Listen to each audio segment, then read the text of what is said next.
Hi, I'm here with our V13 foot drum and just kind of launching into the conversation about everything hi-hats as they relate to a foot drum. This is going to talk a little bit about drop clutches. It's going to talk about the hi-hat riser and installing your hats. But first, we're going to start it off with the first choice, which is why call it a hat pedal if you're not going to probably put some hats in there.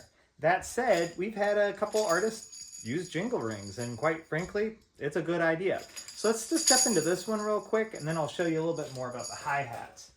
So here is our pedal. It is the left inside pedal, is what we sometimes refer to it as. It's got a couple holes here. It's got this little lever off to the side. And of course, what we're going to start calling our clutches. This is our bottom clutch, and this is our top clutch. So in order to get this jingle ring in, we got this little mounting bracket. So let's go ahead and install it. First, I'm going to take off our clutch. I'm going to pull up the rod, put that aside, bring in this Cyclops tambourine. In this case, it's brass. I'm going to just turn that off so it's nice and flat so I can mount this pretty much near the bottom. I think is probably the best place at this 45-degree angle. And what I have now is a jingle type of splashing sound, which is actually quite nice when you think about what it's doing. It's a high-end sound that cymbals will also sort of reach in that sort of level of the spectrum of sound. So not a bad sound. You could probably adjust it. I'm just going to show you later about what this button is. We're calling this our drop clutch. Drop clutch on, drop clutch off. And now it's affected by this left outer pedal that is hitting that. So you could sort of play it in different ways if you wanted to. And again, we'll get into that hat riser a little later, and that would probably play into that. Okay, so you have these 4 holes up here, and I just wanted to point out a couple things. That one is just holding your piston or your push rod on. That is the rotation of the magnet mount. This is that hole that you're going to be diving in with your 4mm Allen wrench to adjust your hat riser. But this is the one we're going to be talking about right now, and this is your spring adjust. Your spring adjust is just a rotational movement on the top there. You can rotate it 180 degrees, and you're not going to feel much, but that's how it goes. The secret to this pedal and this adjustment is you want to be pushing back with your thumb or your finger on this drop clutch. So you're going to watch this rotate, and you can see my thumb is going around in this circle as it goes around the circle in the back. So this is actually a much softer push, and it's because the magnets that are pushing and resisting against each other are actually just a little bit out of alignment. Now, they're not so much out of alignment, like when you drop your clutch, that you almost have nothing, but kind of actually a little bit of a traction. So this is talking about the spring tension going all the way back, so it's kind of in a mellow spot. As I move this up, I don't need to push it because this is moving up. It's going to go up to about its maximum height, which is about parallel, and I can feel that resistance a bit more. Let's go ahead and take a look at it from underneath. This is your rotational element that I was turning from the pedal top, and you can sort of see that if I do it like that, this, when I said push it back, is going to get it to that spot, and it's going to roll off the top and then roll back down. So 180 degrees gets you all the way to parallel, which is the most resistance or pushing back feeling on that pedal, to the least amount. And again, that's your drop clutch going up, and that's coming down, and this is your push rod. So let's get into installing our hi-hats. That's what most people are going to be playing, and in this case, I have my favorite pair, which are the Paragons, and these are 13 inches. You can get them up to 14-inch cymbals. We just carry Sabian brand cymbals. They're made up not too far away from us, outside of Montreal in Canada, and they drive a truck down to the States a couple times a week, and they'll be dropping off just about any cymbal we order from them. It can be installed in your foot drum. In this case, you can get up to about 14-inch hi-hats in here. You could get up low as probably 12. At 10, you start to lose some of the use of some of the options on a FootDrum, but I suppose you could even play with 10-inch hi-hats. So first thing first, we got to get these suckers mounted. So how to determine between the two cymbals? Well, this is a bottom cymbal and it's heavier. Heavier cymbals are usually on the bottom. And the lighter cymbal, which is lathed differently, you can see that this is hammered actually, and this one is maybe lightly hammered, but you can't really see it as easily. But it is definitely lathed and worked to be a really nice crisp cymbals for them. There's also terms called dark cymbals, which just kind of have a darker undertones to them. And here's what I'll say about cymbals. We sell Sabian cymbals.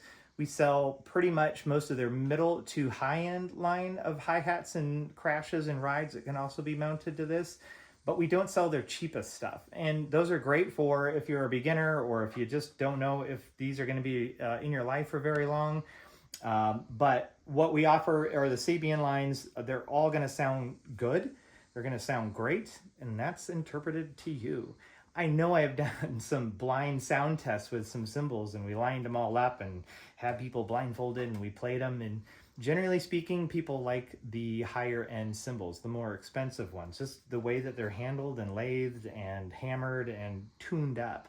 Not to say I've ever sold a cymbal where people are like, that sounds not like a cymbal or a hi-hat. It just sounded horrible. Nobody's ever said that. So what you're going to get is what you're going to get. Maybe you have some at home. So let's go ahead and start installing these. This is the lighter of the two, so I'm going to start with that.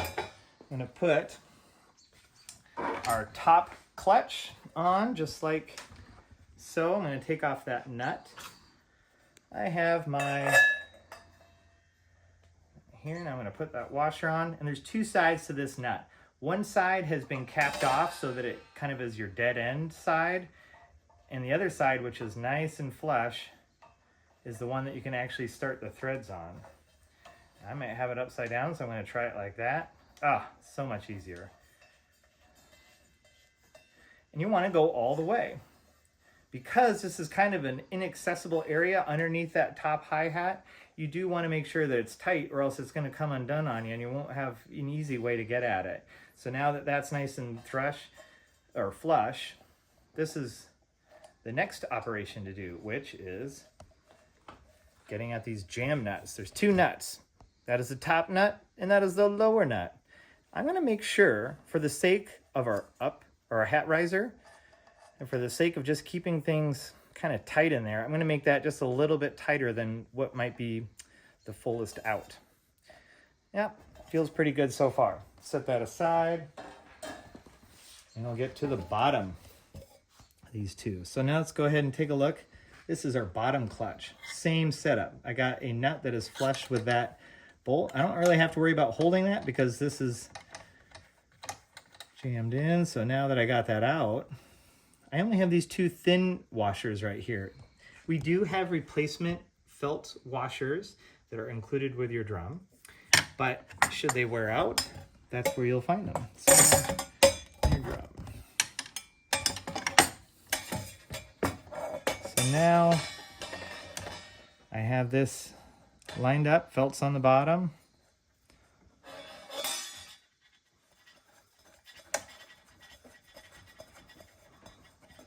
And again, go all the way to the stop.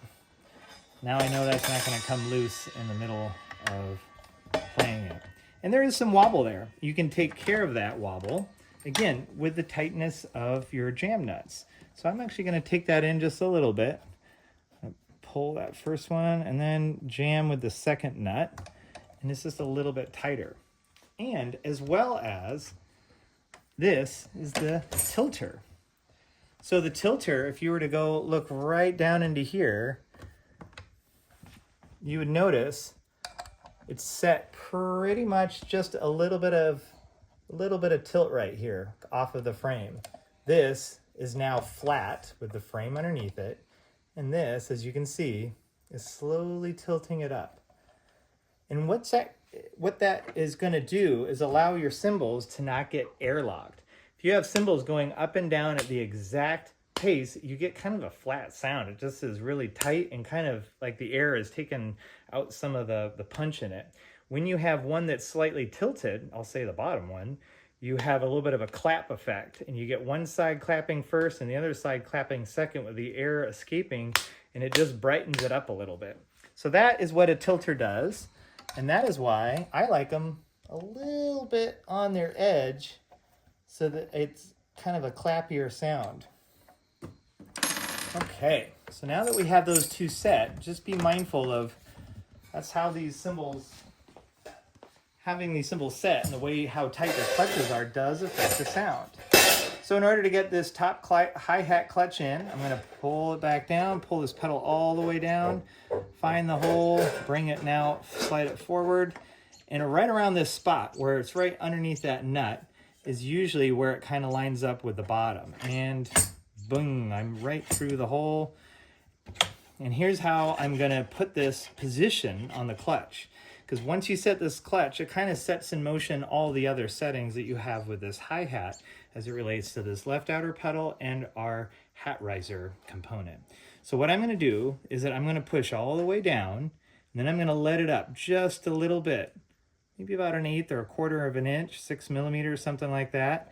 And now I have the maximum throw, because this setting is actually on the highest setting of its magnetic spring adjust that we just looked at. And I have about 1/2 of an inch rise on that pedal. It can bounce a little higher sometimes, but at some point you don't want it to be so ruckus that you have coming up and hitting some of your levers here. So that's a big clap, and that's how I like it. You might like it where you have a little bit lower of a clap. And in this case, while you can adjust this higher, you start to interfere with the relationship of what we'll talk about on the hat riser here in just a second.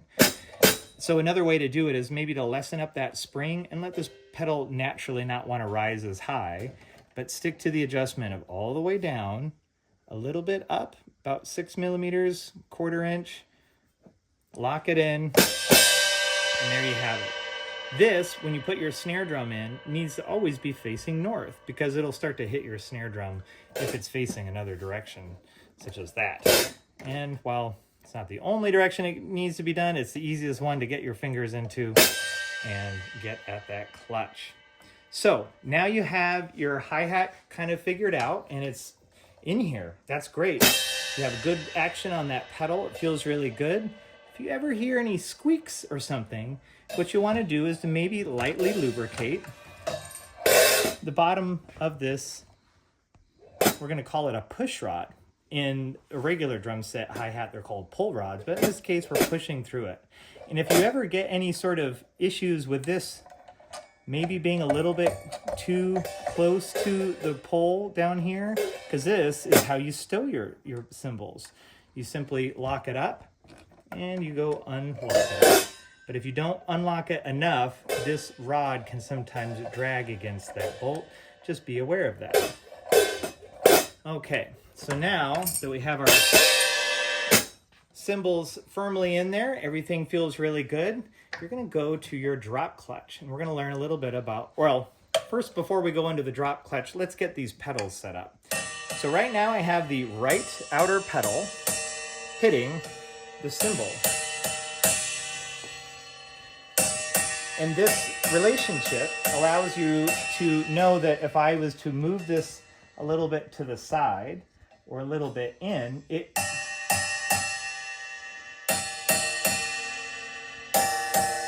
has different tones associated with it. Now, if I was to say I like it with a tip, I'm referring to the end of this drumstick. If I was to say I really like a washier sound and I wanted to hit it with the felt side of that stick, I could also do that with this pedal, and it sounds kind of actually quite different. It really mutes it up. So just know that you have a little bit of variation in this right outer pedal. Of course, you can play a jingle stick or an egg shaker on this side, or even have it adjusted so it comes up and plays the snare drum and falls down on top of your hi-hat. That is another sort of setting. But its most basic setting, and return that back to the drumstick tip, I like to keep these sticks nice and clear, so I'm going to adjust it right here. And I'm going to go back under here and I'm going to tighten up because I had just loosened it up. So that spot sticks and it's hitting right where that tip is. Now, the other question you got to decide for yourself is how much room do you have before it hits to where it stops. And right here, the pedal stops right where that rubber is. So this rubber over here isn't actually stopping the pedal. The pedal is being stopped by this tip hitting the cymbal. So if I was to really put all my weight into it, I can really dig into that lever. For good or for bad, that might not be how your playing style works. So we've had a little adjustment feature here that's really nice and easy. I got my 4mm Allen wrench, and I'm gonna go ahead and I'm gonna tighten this up so that this piston, the thing that drives the lever downwards, is gonna shrink, which means it's not gonna push that lever as far. So now when I hit it,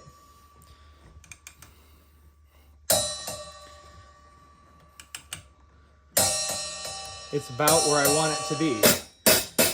And that's near the stop of this so that I'm not gonna overcompensate and hit too much of that pedal. I can get a really brunt force out of that and still have that pedal be stopped and still play delicately if I wanted to. So that's where I might put this lever. And of course, this magnet on all the levers that are magnetic are 2 snares in our left outer pedal. You can get so that it's a longer throw. So right now I have the magnet set back. This little orange flag is back. And now I'm going to set the orange flag forward. And the throw is just about the same. So that is there, and that is there. That is orange flag forward, and that is orange flag back. And again, it just will elevate the volume the longer that throw is and the bigger that stroke. I'll just leave that there for now. Now, moving over to our snare drum, we can do kind of a cool trick here. I'm going to push those hi-hats down. I'm going to make sure that this is loose. I'm going to make sure that I can swing that over just so that it's on top of those 13-inch hi-hats that we installed. And I'm going to lock it back up. And then I'm going to get this interesting point of reference where the release hit of this snare drum being played in the middle is now coming back as a release hit on top of your snare. Not to say this is for everybody, I'm just pointing out some of the relationships. You can change a little bit of that feeling here by lessening the magnet by pushing it back. Now it barely touches. Or if it does, it's got a little bit more room to bounce on that. So that's just another kind of way you can do that. You can also bring that over far enough that this stick can also come over. You're starting to stretch it on a 13-inch hi-hat in order for those both to work. But again, if you had a 14-inch and had an interest in having both of these come back and hit your cymbal, well, so be it. The other what we don't have on this 9-pedal setup is our left heel post. Our left heel post would be right here, and it would feature an articulated drumstick that comes down and hits the top of your hi-hat. For those 12-pedal enthusiasts, it's really just about a balance of how you adjust that drumstick in there and where you want to have it hit on top of that hi-hat. It's a nice little pedal to have for that more bell-like tone if for some reason you didn't want to have a ride cymbal mounted onto your 12-pedal either. But as we circle around here, we are now going to talk about the most interactive pedal with this drum, and that's the left outer pedal. Coming default for most of our drums is that this left outer pedal has a drumstick mounted in it, and it's hitting on top of the hi-hat. So as it comes down, you can see that it's just a drumstick that is mounted to hit the rim of that cymbal. If the cymbal goes down, you have to recognize that this pedal is also going to have to make sure to be adjusted to hit it. So to making sure that you understand where those adjustments take place, you just know that if I was to bring this pedal down, I would have that as my stick throw, and it would need to know that it's going to come down and hit. So I can change the distance or length of that piston, which is going to drive that drumstick down. Knowing, of course, these pedals have the same sort of mechanism, or these levers, I should say, is that you can adjust where those sticks are coming from. And if you're, in this case, don't want to play it on that, you can have this coming out and playing whatever it is you have mounted right above it. In this case, it could be a crash cymbal or a wood block or something else that's on an Omni mount mounted up front. This 12-inch stick, though, I will push back so that it is playing the top hi-hat. And what we're going to be talking about now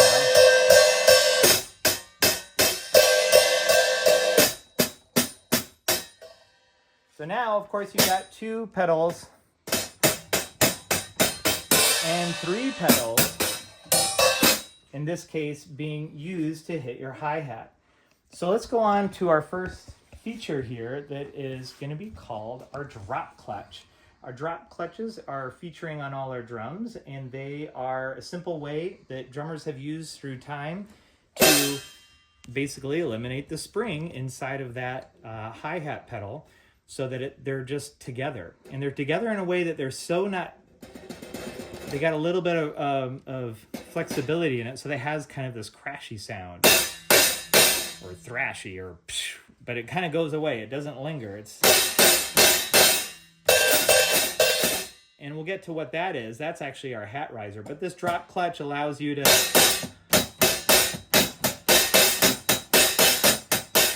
kill that cymbal so that it's down. So that drop clutch, again, is just on, where we have magnets that are parallel, and off, where they are no longer in parallel and producing a lot less force. So with the drop clutch on, it activates our newest feature called the hi-hat riser.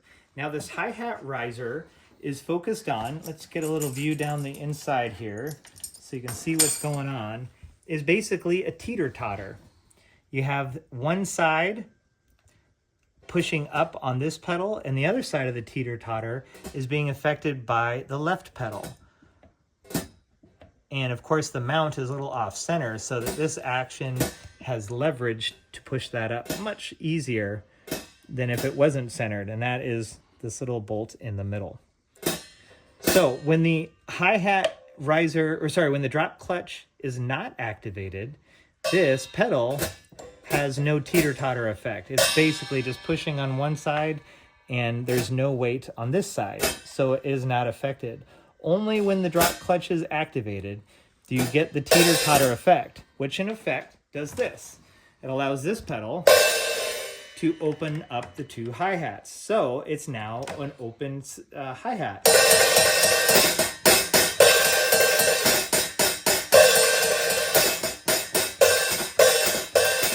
And right now we have it pretty much at the height of its overall adjustment. So what I'm going to do is just break that, or turn that drop clutch back off. I'm going to find this hole on top of the pedal, use my 4mm drumstick, and try to not have the magnet attract to it. And now you can see down below, as I turn it, that I can create less thread or more thread down at the bottom. In effect, I'm lowering this bolt, or this side of the teeter-totter, down, so that when I go over, now the teeter-totter, if you were to look back down the line, is not very much affected, or not as much as it was before. It's kind of a quick sound. In fact, if I was to call that a pea soup, or a barking hi-hat sound, that's probably the one I would think of more. And again, you can still interact with it with your right outer pedal. You would push down on your left pedal.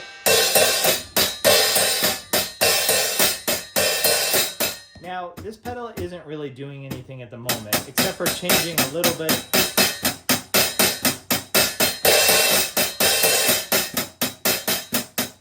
So in a way to engage this other pedal with another neat trick, we're going to be doing something called a double time kind of speed. It's going to increase. You don't really get the off sound. It's there, but it's really subtle. So what we're going to do is we're going to accentuate this up riser. I'm going to go back in there, and I'm going to extend it pretty much all the way.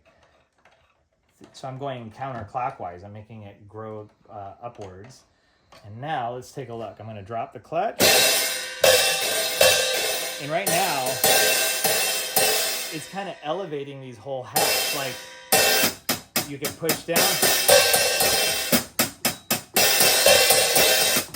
So maybe there's another option there, but that essentially, this upriser with the spring is literally pushing these two apart. So in order to kind of show you what I was going to get at, I'm actually going to bring them down just a little bit more. So I got to turn off that drop clutch, go back in there. Now I'm going to go clockwise, maybe once, maybe twice, half turns.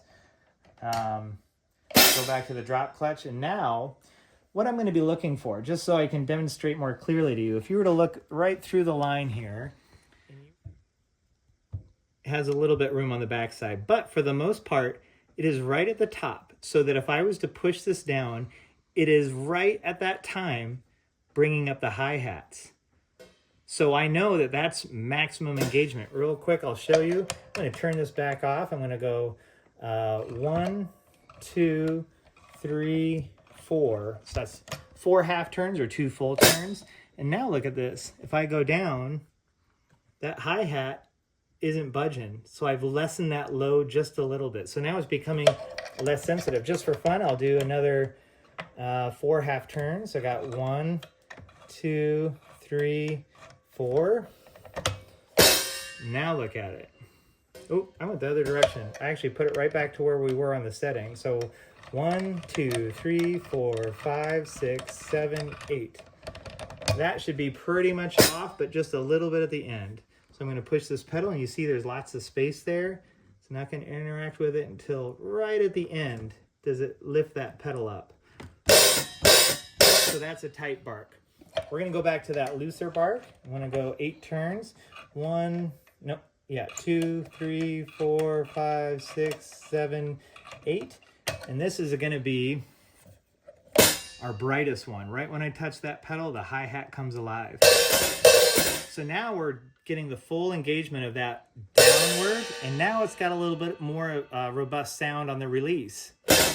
So if I was to play the 2 pedals at the same time, it's a tighter sound that you can kind of hear. And that can be demonstrated with some player techniques. But really overall right now, we're just trying to get at how do you use this upriser to the full of its ability so that you can get some kind of interesting sounds. Now again, if I was to make this really loose, so the piston is really tall up top and there's a lot of play between the 2 pedals, you might get actually even like a dribbly sound. Like this rebound of this pedal is going to make the end or the second release hit kind of like flutter just a little bit. Listen to this. It goes boo, boo, boo, boo, boo, boo. And that's again just because this is a very active spring on this upriser that is fully adjustable with this simple key mechanism of the 4mm Allen wrench. Now, what happens if you were to change this clutch setting a little bit? Well, you're right back to who knows what. That's why if you change this clutch, you have to reset all of the settings that you would have done. And again, if I was to go back down, maybe I did that, brought it up just a little. Well, I'm going to turn that clutch off, down, and then just up a little bit, like a 1/4 inch. Now I'm back into that zone. So just be aware that this hat riser, if you're not getting that double time feel, or you're not getting the split C soup sound that you wanted, it's really about looking at the fine tuning. And we talked about the clutches on the bottom being tight or loose. We talked about any interference or squeakiness. And we talked about any of the other settings like your spring tension when it's all the way on. We talked a little bit about how you have your clutch and how tight it is for making everything work the way you hope to have it. There's lots of exciting ways to play these hi-hats inside of a drum. I'm sure this is one of many ways that it can be done, and I'm really excited for players such as yourselves to explore and learn a little bit more about our drums. Let us know what you've learned and show people what you've got and expand the horizons. Look forward to it.